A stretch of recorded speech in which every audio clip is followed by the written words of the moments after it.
Algumas pessoas se gabam de serem chamadas de cristãs, mas se a nossa conduta não está à altura das normas cristãs, atrairemos sobre nós a condenação. Em Apocalipse 3:1, lemos: Tens nome de que vives e estás morto. Não basta ir à igreja.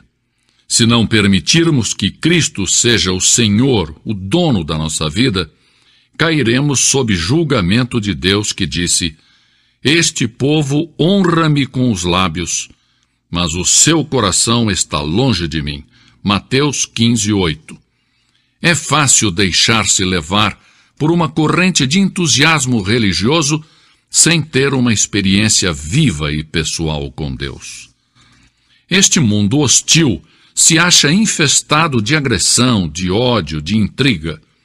Os maus prosperam e em muitas partes do mundo os justos padecem. O povo se acha confuso, inseguro, se sente até azarado. Talvez nunca houve tanta prosperidade econômica acompanhada de tanta infelicidade, falta de autodomínio, rebelião. O mundo está louco e clama pedindo a paz e a verdade.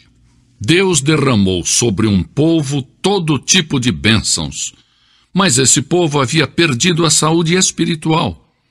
No meio desse povo se levantou o profeta Abacuque e clamou: Aviva, ó Senhor, a tua obra no meio dos anos. Abacuque 3:2. Talvez você pergunte: mas como obter a renovação e o despertamento? Que passos tenho que seguir para alcançá-lo? Primeiro, você deve fazer uma oração fervorosa.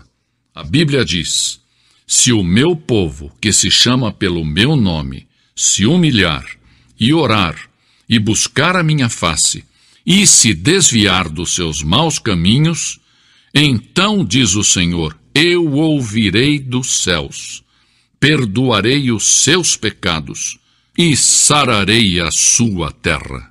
Segundo Crônicas 7:14. Deve haver um anseio profundo de avivamento, não um simples balbuciar de palavras ou palavreado religioso. É preciso que haja oração intensa e fervorosa. A Bíblia diz: a súplica de um justo pode muito nos seus efeitos. Tiago 5:16. Que a sua alma esteja em agonia, que corram as lágrimas, que o seu coração se angustie pelos perdidos. A palavra de Deus diz: aquele que sai chorando, levando a semente para semear, voltará com cânticos de júbilo, trazendo consigo os seus molhos. Salmos 126:6. Segundo, nós temos que abandonar os nossos pecados. A Bíblia é clara: deixe o ímpio o seu caminho e o homem maligno os seus pensamentos. Volte-se ao Senhor. Isaías 55:7. Mas antes de começar o avivamento, tem que cessar entre os crentes as disputas, prejuízos, má vontade, inveja, ciúmes, amargura, crentes criticando uns aos outros. Porque o mundo se acha perdido perante tantas discórdias, lutas e intolerância entre aqueles que dizem pertencer a Cristo. O despertamento deve começar no coração dos crentes, antes que o Evangelho possa chegar com eficácia ao mundo. Quando os discípulos de Cristo deixarem as suas discórdias e egoísmo e confessarem os seus pecados, então deixarão que o Espírito Santo os encham. Então se produz o avivamento. Temos que abandonar os nossos maus caminhos. O Espírito de Deus não pode atuar em um clima de dissensão, discórdia e disputas. Devemos nos despojar da nossa mesquinharia, das nossas miudezas, dos nossos caprichos. O inimigo das nossas almas tem debilitado a eficácia da igreja porque temos nos especializado em controvérsias, em dissensões, e não temos andado chorando e levando a semente preciosa. Salmo 126, 6. Sim, porque temos dado mais ênfase às instituições do que à oração ou mesmo a Deus. Que o Senhor nos perdoe e nos ajude a nos livrarmos de hábitos perversos e mesquinhos. Se vamos ter um despertamento em nossos dias, como crentes teremos que abandonar os nossos pecados individuais e coletivos. Em terceiro lugar, Deus tem que ser real para nós. A Bíblia diz: se o meu povo buscar a minha face, eu o ouvirei do céu.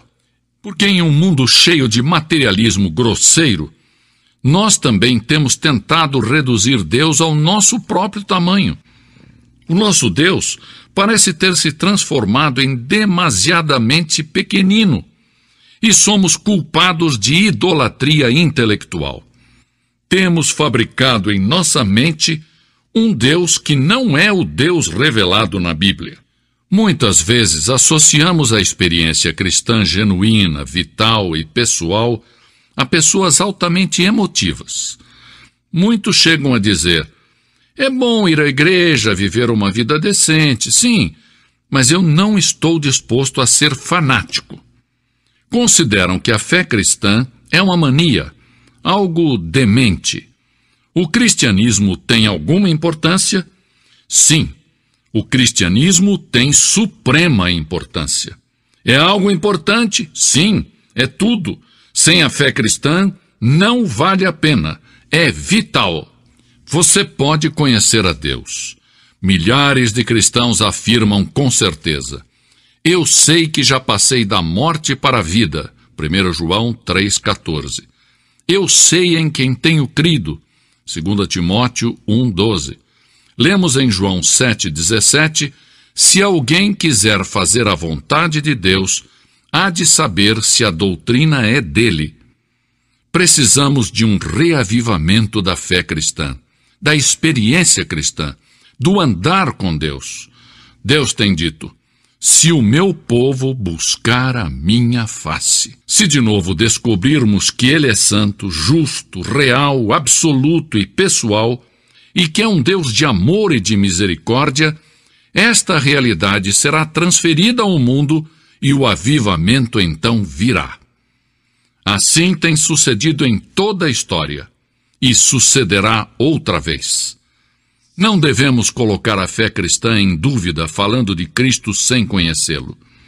Não vamos fechar a porta da igreja com a chave da inconsistência, impedindo que os perdidos venham a Cristo. Não devemos impedir o avivamento com a nossa falta de fé e de oração. Não percamos a vitória espiritual permitindo que o pecado nos mantenha presos. Busquemos a face de Deus e abandonemos os nossos maus caminhos, e então ouviremos a voz do céu. A igreja tem a chave do avivamento. Está ao alcance de nossas mãos. Nós vamos aceitar o desafio? Teremos coragem de pagar o preço? As reservas do céu são suficientes para saciar o mundo que perece de fome e fome espiritual? Não devemos oferecer desculpas. Agora uma pergunta direta. Você já aceitou a Cristo como seu Salvador? Se não, se você for sincero, reconhecerá que no profundo do seu coração há um vazio. Seu coração anseia por paz, gozo e perdão. Há um vazio que o mundo não pode satisfazer. No centro da história, em um caminho da Palestina, se plantou uma cruz. A cruz de Cristo, o Filho de Deus. Por um milagre admirável que só Deus conhece, todos os que põem o seu olhar naquele que foi sacrificado na cruz, recebem a salvação. Não somente as pessoas boas, respeitáveis e decentes, mas os vis, os desprezíveis, os desumanos.